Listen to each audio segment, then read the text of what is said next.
feed these hungry viewers again. Oh, by the way, hello viewers. Another beautiful day. Hope your five senses work, health and strength is good or excellent. Hey, says here, AMD reportedly planning Ryzen AI Z2 Extreme APU for gaming handhelds. Says here, AMD is set to add AI into Z2 Extreme. Something artificial is coming to gaming handhelds. Says here, remember the MSI Claw? This gaming handheld powered by the Intel Core Ultra 200V series as something that any AMD handheld does. Not AI is in its name. MSI Marketing seems to explain this extra feature by listing the support for the Copilot PC program. As a reminder, Copilot plus PC features were officially supported and enabled on all Lunar Lake and Strix Point based systems starting this week. For gaming, there's hardly any reason to look at the AI moniker. These features, at least for now, are for the Windows part of the system, which is perhaps a good thing if you're using the handheld for both gaming, something more productive. After all, it's AI power mobile PC. It appears that AMD is not willing to leave AI exclusively to Intel gaming handhelds. Reportedly, AMD is set to launch a new Ryzen AI Z2 Extreme Edition, which has the same suggests would use AI acceleration. And then it says Ryzen Z2, Ryzen Z2A, Ryzen Z2 Go, Ryzen Z2 Extreme, Ryzen AI Z2 Extreme. And then it says, worth adding that AMD has already announced 3 Ryzen Z2 chips based on the Rembrandt, Zen 3 Plus and RDNA 2, Hawk Point and Strix Point. Apparently, AMD is also adding Ryzen Z2A, not AI, which may also focus on the NPU part. Both Hawk Point and Strix Point normally have NPU on their chips. They are just disabled in on the gaming handhelds. Okay, and then it says here, it shows the chip. It says Ryzen Z series. They got the Ryzen Z1, but the two that are highlighted here is the Ryzen Z2A, AMD Hawk Point question mark. CPU cores is 8X Zen 4, and then graphics is 12 RDNA CUs, RDNA 7080M, and then the NPU blank. But then you have the Ryzen AI Z2 Extreme, and that's Strix Point question mark, and then CPU cores is 8X Zen 5, and then graphics is 16 RDNA 3.5, Radeon on 8090M XDNA 2.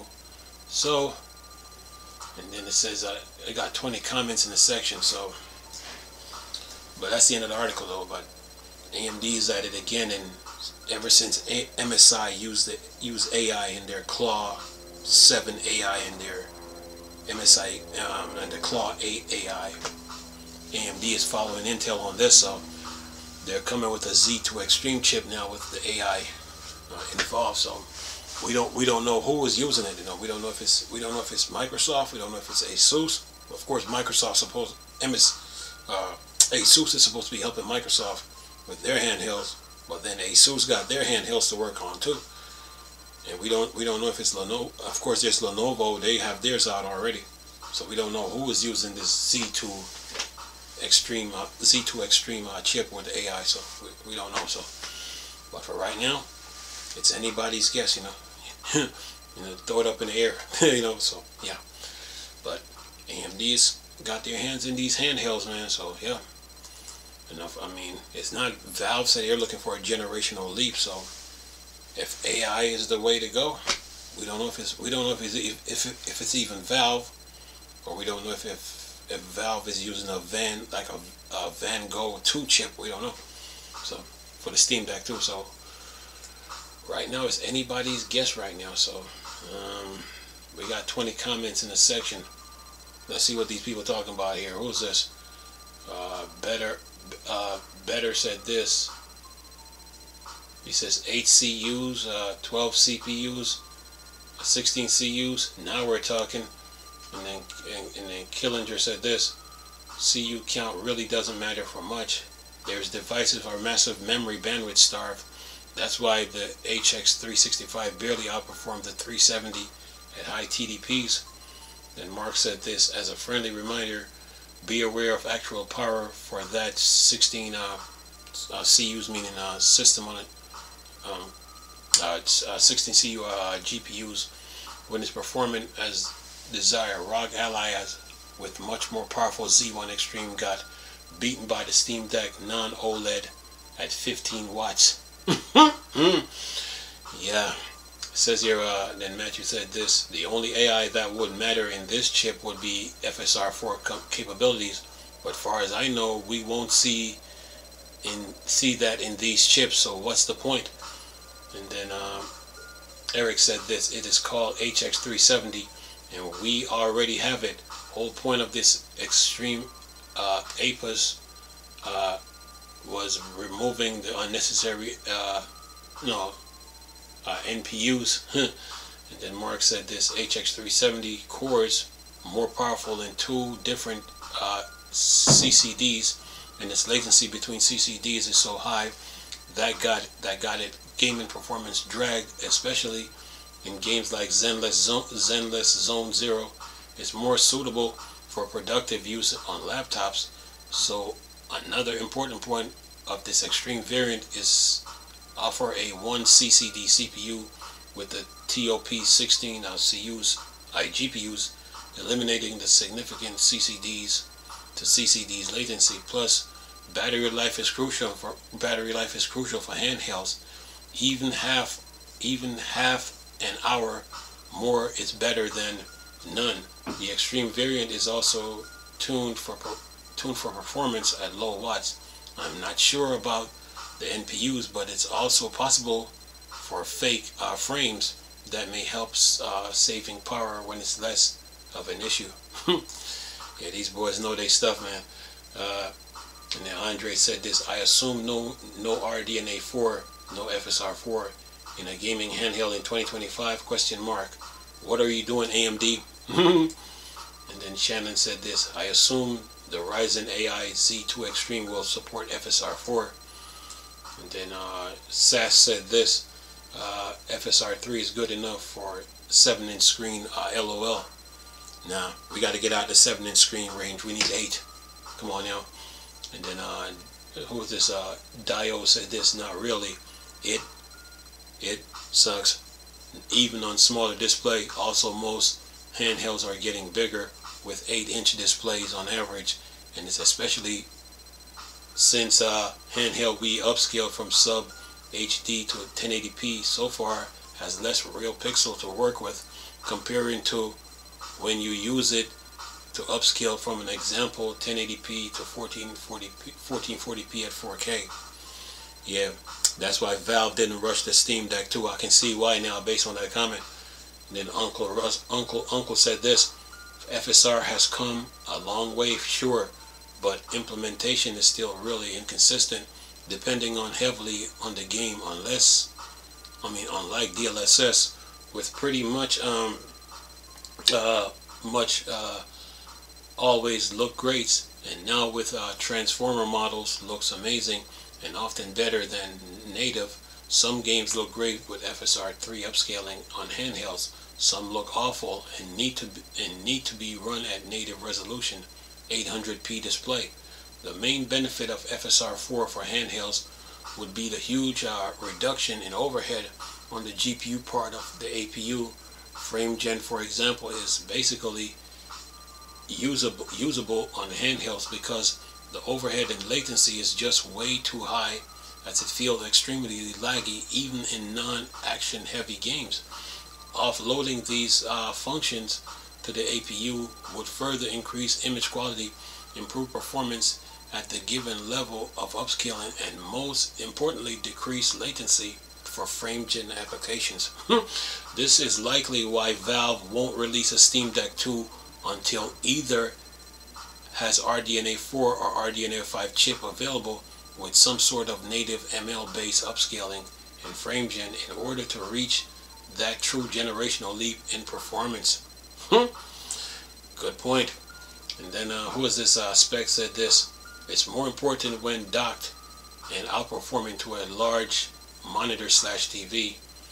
And then Spec said this, maybe the NPU can be used to get FSR4 running and get better upscaling, question mark. He said, otherwise I really don't see the point to pay extra for that NPU. And then Elegant said this, the fact that you think an NPU can be used to upscale instead of iGPU shows how you know nothing of how these works. And then who is this? Thomas said this, it shows he knows how it should and would make sense to work. And then who is this? Man, these guys are hilarious. Let's see here. Who is this? Where was I at before? Okay. He says.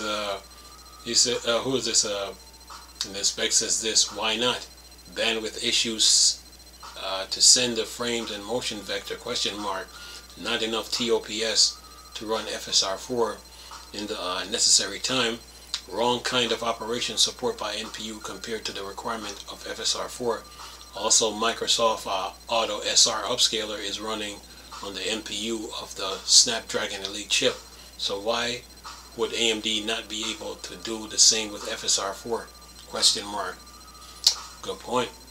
And Uncle Rusty said this, 100% just because AMD current implementation of ML-based upscaling wasn't written for NPU hardware specifically doesn't mean that they couldn't branch off a side code base to start supporting it.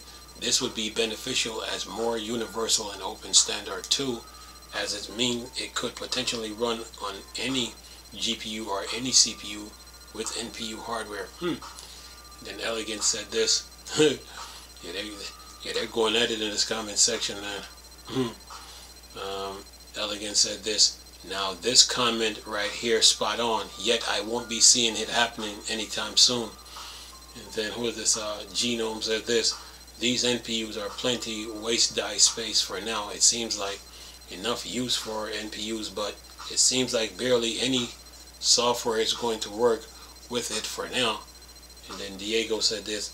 I have exactly the same thought. I wanted to build an AM5 for myself, but so far there is no decent CPU with NPU, so I kept delaying for fear of buying something and overnight the NPU being useful to me.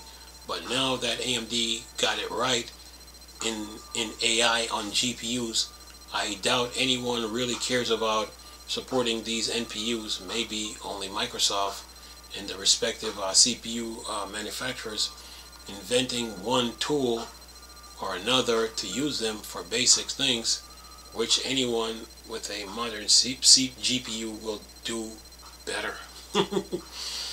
Yeah, they went at it in the comment section, man. So there was those 20 comments. I figured I'd go over it, but yeah. Now you see why Valve didn't make that. Valve is waiting on that generational leap based on this comment, based on those comments, you know. Yeah, you know, I remember Lawrence Yang had said something. I think they had asked her a question about like making a newer Steam Deck or something. I think this was before the LCD or probably after the OLED, and they were saying that based on the chips that were coming out, they didn't see the need to, you know. So yeah, and then Valve, I mean, of course the heads at Valve, they're saying, you know, they want a generational leap. So that statement carries a lot of weight. If you're saying generational leap, are you talking in battery performance, or are you talking in GPU performance or CPU performance? You know, so yeah, all that, you know. So you see why now you see why the Steam Deck is still doing what it does in today's modern gaming, man. Even though you got new handhelds coming on the market with beefed up specs, the Steam Deck is like the game still can be played here. So yeah, man, the game industry. But a new handheld from AMD, yeah, we'll find out who's using it. Anyway, I'm gonna leave this video for y'all to enjoy though. Nice talking to you people again. Chris, still a Star Wars and Star Trek thing, or Dark Side. Go on. Peace.